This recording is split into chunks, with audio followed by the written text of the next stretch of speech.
Hey everybody, and welcome back to my channel. If you are new here or haven't subscribed yet, go ahead and do that. And let's get into how I make this avocado and aloe vera deep conditioner hair mask. Y'all, I'm so excited that I actually have a video now dedicated just to this and how I make it. So let's go ahead and get into it. Okay, so these are the ingredients that I have laid out, and the recipe will be in the description box below. And you guys also make sure you have a really good sharp knife to cut your avocado and your aloe vera with. Try not to use like a butter knife or something like that. Yeah, just make sure you have the right utensils to cut this stuff with, because it really does make a big difference. So yeah.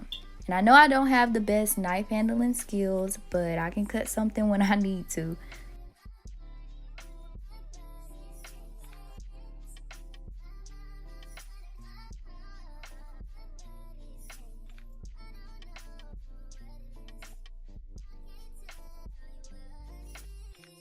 So I do use the entire avocado. You can use half, it's up to you. It will make less, which is okay. I just go ahead and use the entire avocado because I can save it for the next week and I won't have to worry about trying to make a whole new batch. But I don't measure anything hardly, so I just kind of keep going until I feel like I don't need no more. I don't know, y'all will see me kind of just add stuff, you know, especially like with the coconut oil and the shea butter. I just kind of add and add and add until I feel like it's enough. Maybe until my ancestors just tell me to stop. We don't know. I don't know how much I'm using of anything except for the avocado, the egg, and the aloe vera.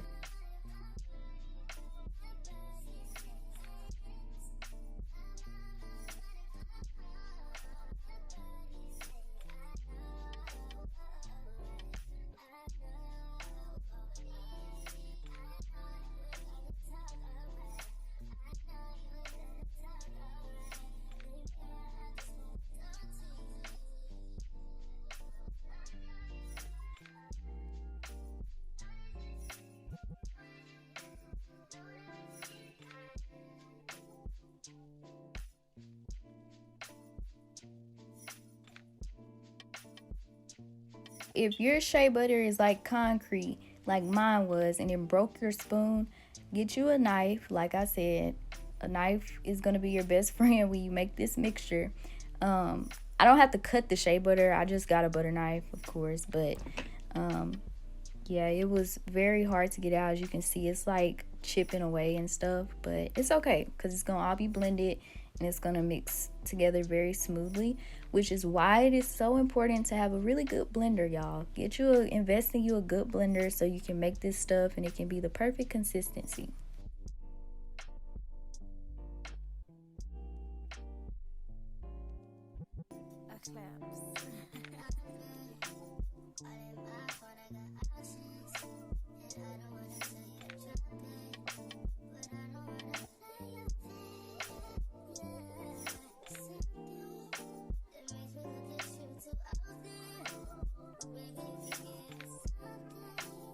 So this aloe vera plant is very sharp. It has thorns on the side. Please do not let your children play with this, bite on the thorns, lick on the thorns. This is not nothing to play with. It's very sharp. The edges are there because this is a desert plant, and so I think it's like to protect its hydration from predators and like things in the nature. So yeah, that was just a little FYI, but this is how I cut it. So I start at the base and I cut the bottom half off, and then I go in and cut the thorns off, which are on the sides of the aloe vera plant. And that's important because you don't want to just go ahead and start cutting the body of it without cutting the thorns off, because they are sharp and they will poke you. So I like to start by doing that, and then I'll go ahead and cut the body, and I'll do it piece by piece, y'all. Just listen to me. Do it piece by piece, just like this. It will make it so much easier for you to get the sap out, because aloe vera is so messy. Aloe vera is very, very messy and it gets everywhere. So just cut it piece by piece and take it by subsections and get the sap out that way, instead of like trying to open up the entire whole plant and look like a dummy trying to get the sap out. It's way too stressful. It's too hard. Just do it like this. I'm trying to save y'all some trouble because I've been there, done that. And I've been making this stuff for years, so it definitely took time and skill to learn how to cut the aloe vera plant properly without wasting so much sap or getting it everywhere and not being able to actually use what's in the plant.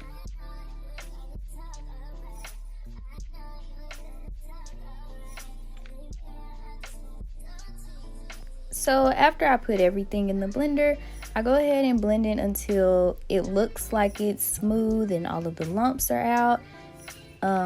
Just be sure that you are blending it long enough. I know sometimes like the clumps of aloe vera don't get blended all the way, so just be mindful of that.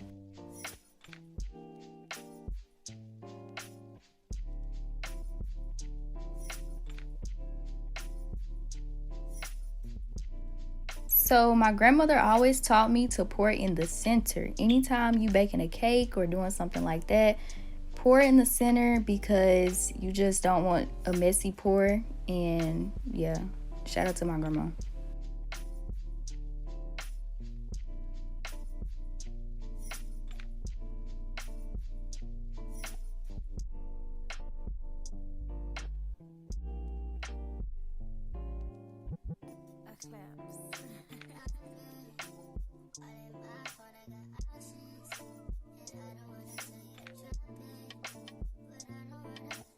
Right here, I just put my hair in 4 sections because it just makes everything so much more easier and manageable this way. And I find this is the better way to apply this stuff in sections instead of going over your entire head. I've tried that and it just was way too messy.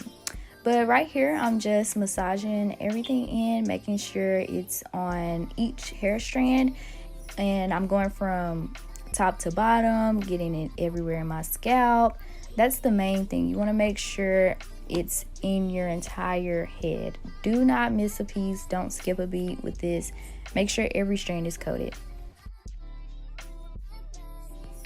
So I also let this mask sit in my hair for 30 minutes. You can let it sit overnight, less than 30 minutes. It's all up to you.